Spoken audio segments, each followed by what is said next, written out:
Hey guys, it's Finch here. I'm going to be bringing you guys Steve Angelo against SoulWind.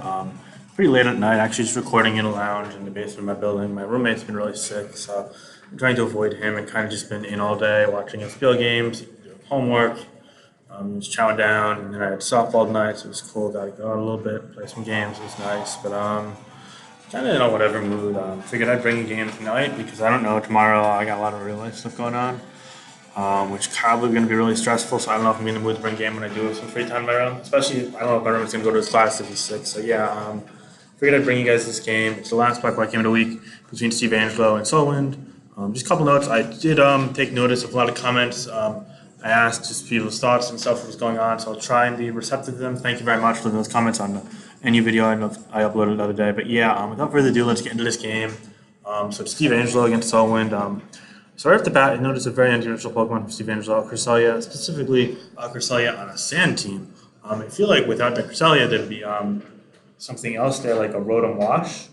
I suppose you could also see more of an offensive Pokemon. But yeah, I've used that statistically very much before. Anyway, that aside, it looks like a pretty standard team, though, so that's interesting. Probably Tyranitar with Choppleberry, but it could be Scarf. I'm thinking that Scarf is either an X-Drill or an Latios, though.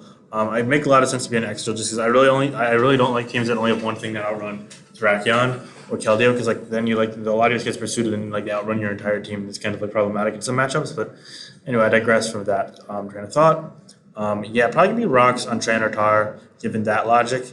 Just standard Amogus. I've been running physical defense for Facade Balloon lately, but this team actually looks like you could use strategy defensive as the only true water resistance Latios, which is compressed quite a bit on this team already.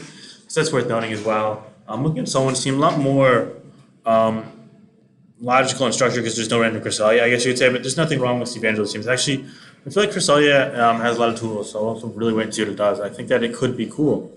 So we'll have to wait and see on that one once more.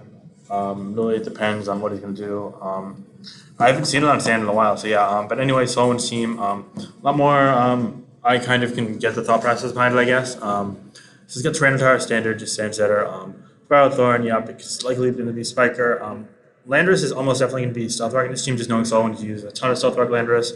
That leaves Keldeo and Latios. One of them is a Scarfer. I hate Scarf Keldeo on sand, but I think this team, physically against this opponent who's likely to kind of like cheese his way through, given his disadvantage, I think it would make a ton of sense to use Scarf Keldeo in this matchup. So even despite I not liking it on sand, I think it makes sense here. And then there's also Drill, probably just going to be spinning lefties, and then Latios again. If the Keldeo is not Scarf, it is Scarf. Otherwise, it is Rex. So yeah, let's get into the game. I'm expecting kind of like an Amoonguss lead and maybe a Landorus lead. Okay, so 1 for 2.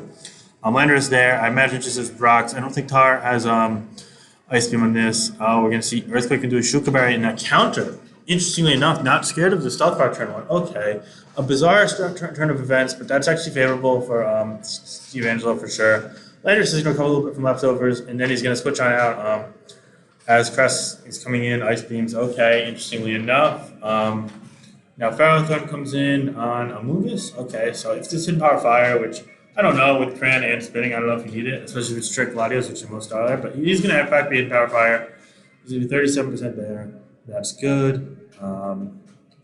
Spikes can go up on the other side. Now we're going to see a Stun Spore predicting Latios, or well, just any switch in general, to take his Power Fire. And there's a nice play from Steve Angelo. And then, make matters worse, he's going to go for Sludge Bomb, but someone's going to go for Surf, predicting the Tran, the Tar, or the Drill. And that's going to turn out really nice for Steve Angelo. Now, personally, I don't want to Power Fire him. He actually goes for Gauge Drain. Christopher only does 8%, so it kind of bounces off. Kind of a moot point. Now for SoulWind, maybe he'll knock this off. Maybe he'll switch out to something like the Latios again or even the Tar. He's actually going to, he did Power Fire, which is fine, and he's going to get that knockoff to limit the survivability of the Amoonguss, which is great for Keldeo, especially with the Spike Up.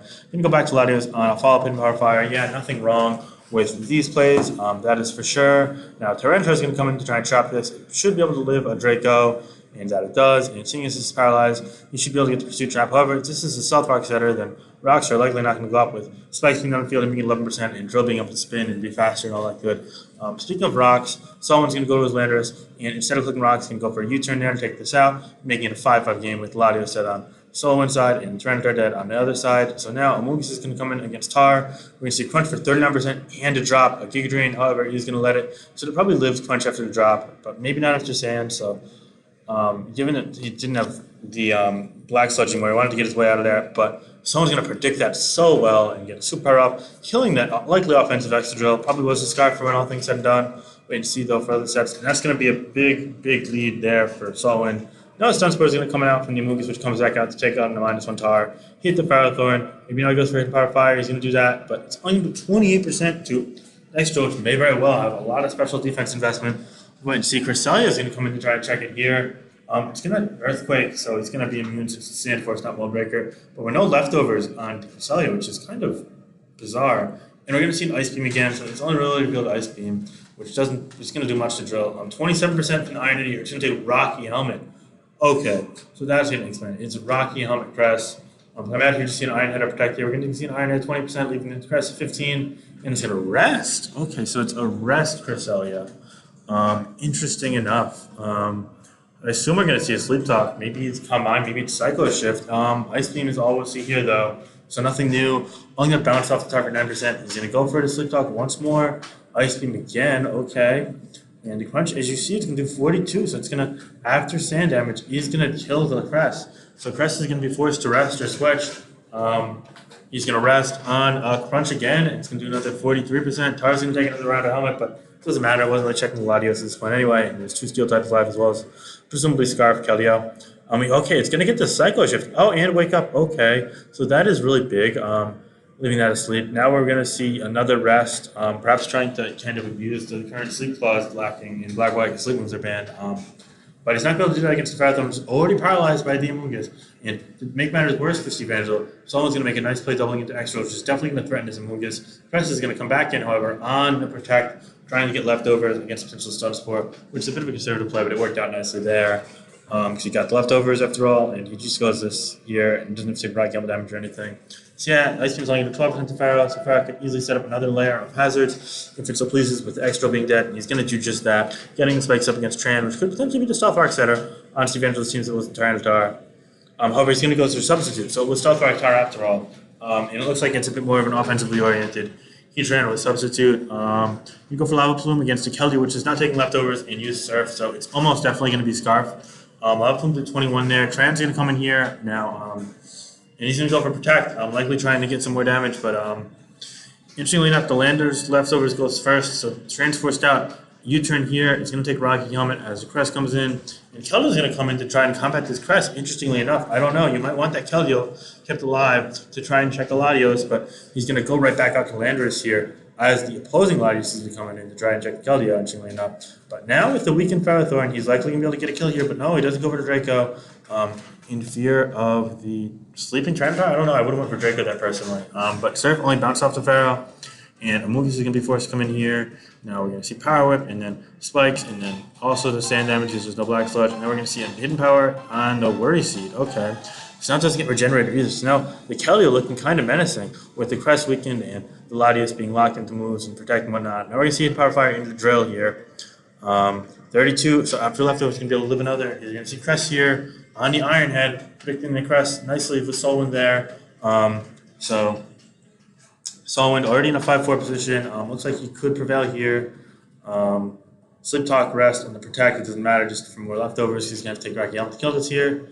Yep, but it does look like the Latios is getting really menacing with both Steel types weakened. He's going to have to rely on the Keldeo to revenge kill that with the Tyranitar being so low. So there's definitely still a chance here for Steve Angello. He's going to go for Surf here, interestingly enough.